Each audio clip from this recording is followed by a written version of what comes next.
جی ناظرین، خبر شامل کرتے ہیں ساہیوال سے، جہاں جیو پاکستان نیوز کی کرائم رپورٹر زین شبیر کے مطابق پاکستان سمیت دنیا بھر کے تمام ممالک میں کورونا کی بڑھتی ہوئی وبا سے بچاؤ کے لیے ساہیوال کی تمام مساجد میں شب قدر کی بابرکت رات میں نماز تراویح کے ساتھ خصوصی دعاؤں کا انعقاد کیا گیا، جس میں ساہیوال سمیت دنیا بھر کے تمام ممالک کو کورونا جیسی مہلک بیماری سے نجات کے لیے دعائیں مانگی گئیں۔ نماز تراویح کے بعد تمام حاضرین نے شب قدر اور رمضان کے بابرکت مہینے کے صدقے اللہ تعالیٰ سے کورونا جیسی مہلک بیماری سے نجات کی دعائیں مانگی۔ جیو پاکستان نیوز کی تمام عوام سے گزارش ہے کہ کورونا SOPs پر عمل کریں اور رمضان کے بابرکت مہینے میں اللہ تعالیٰ سے دعا گو رہیں تاکہ ملک و قوم کو کورونا جیسی مہلک بیماری سے بچایا جا سکے۔ ڈسٹرکٹ کرائم رپورٹر زین شبیر، جیو پاکستان نیوز، ساہیوال۔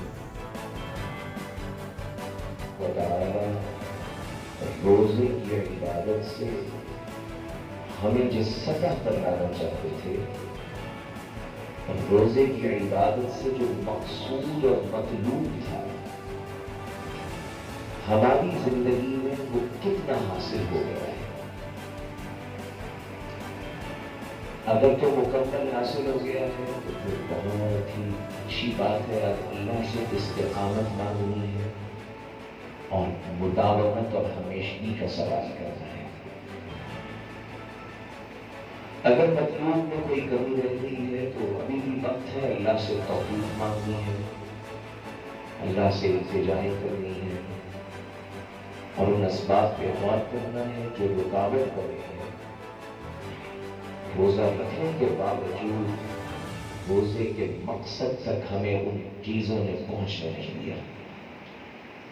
اللہ تبارک و تعالیٰ کا کوئی بھی حکم حکمت سے خالی نہیں، مقصدیت سے خالی نہیں۔ وہ تو کائنات کا رب ہے۔ کہتے ہیں ما خلقنا السماوات والارض وما بینہما لاعبین۔ اپنے آسمانوں اور زمینوں کو جو کچھ اس کے درمیان ہے، وہ انسان بھی ہے، وہ جن بھی ہے، وہ فرشتے بھی ہیں، اور اس کے علاوہ بھی سینکڑوں ہزاروں کا یہ سب کچھ ہم نے کھیل تماشا کرتے ہوئے پیدا کیا۔ اس کا ایک لگا اور بنا اصول ہے، منصوبہ ہے، ایک پلاننگ ہے، ایک نتیجہ ہے، ایک مقصد ہے۔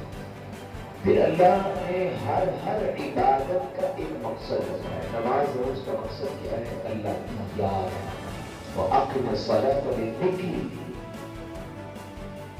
نماز مجرد رکوع اور سجدے کا نام ہے، نماز مجرد قرآن کی تلاوت کا نام ہے، تسبیحات کا نام ہے۔